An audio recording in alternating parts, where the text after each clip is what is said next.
And to address the rising insecurity in the country, the Nigerian Feminist Forum is urging President Buhari to appoint women in the security agencies as service chiefs. At a media briefing in Abuja, the group also says it is worried about the increasing number of women and girls in internally displaced persons camps as a result of insurgency and banditry. The forum expresses concern over the lack of representation of women and girls in every facet of the country, although women form almost half of the population. A change. We call for a 40% quota system, strictly for women across the 18 accredited political parties for the 2023 general elections. We also demand that women are fielded as governorship candidates, especially for the controlling parties. If we want changes, we must begin to change certain things we have done for the over 60 years that Nigeria has existed. We see the state of the nation, and we see that there are brilliant, intelligent women everywhere that will contribute to making Nigeria a great nation. But we are not making use of that because of patriarchy, because of how we see women. And what we are asking for at the NFF is justice. It is easy for us to say women should be secretaries and men should be carrying cement or bricks. But I think that we should leave it to women and men to determine what exactly they want to do, to determine how exactly they want their lives to shape out. Well, for more on this, we're joined by Angelo Nkwo, who is the communications officer of the Nigerian Feminist Forum. Angela, glad to have you join us on Newsnight. Thanks for why do you suppose appointing women as service chiefs will be the, if you like, panacea to mitigating Nigeria's security challenges? Well, we've had male service chiefs all these years, and as we speak, there are over 3.2 million people displaced, and a whole lot of that number are actually women and children, especially girls. Doing the same thing and expecting a different result is the definition of madness. Forgive my phrase, but if we've tried this way and it's obvious it's not working, Plateau is a case study. We're still, the nation is trying to recover from what Plateau is going through.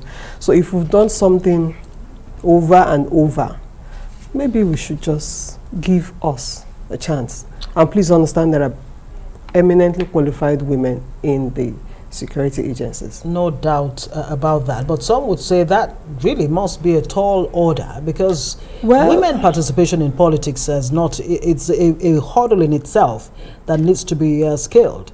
How much more the security apparatus of the country? What do you think needs to happen for this objective of yours to, be realized? It's the political power. It's the political way, I meant to say. Mm-hmm. We just have to put our minds to it. Women are the worst hit, whichever way you look at it. Fine, Abuja is relatively safe, but there are some states that people are not sleeping.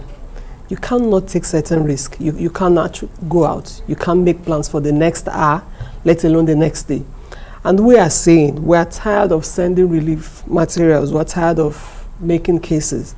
I'm a Christian. We're also prayed, and it's only fair we should begin to do something else. Yeah, but achieving that female or women participation, if you like, is what I'm trying to find out. What exactly are you putting forward as the way to achieve this objective?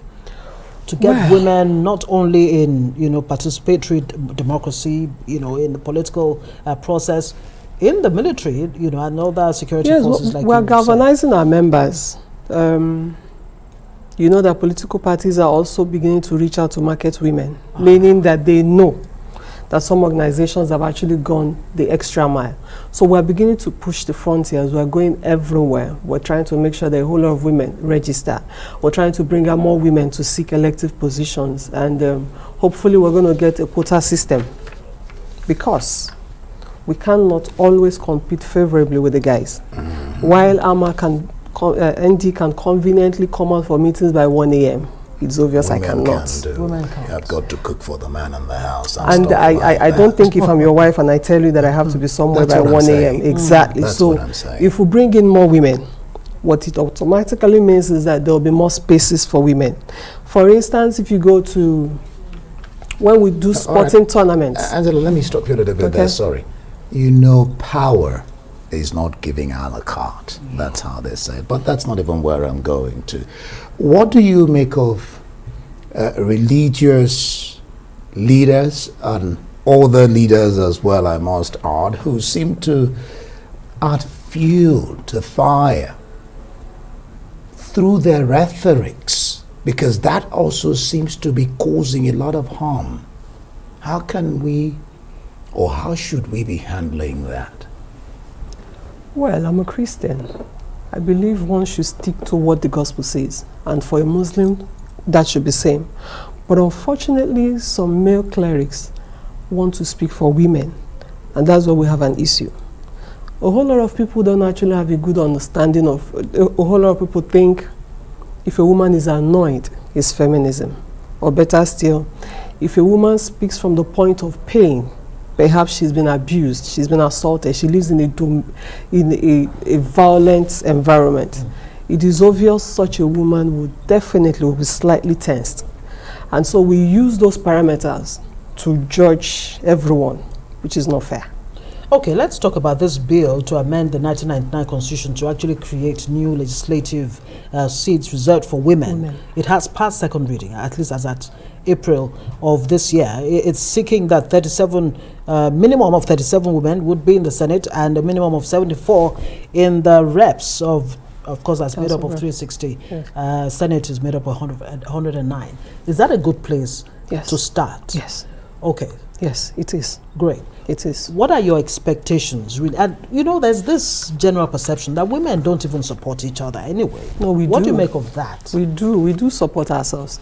The truth is, the men give less than 1%. And the implication is we come after it.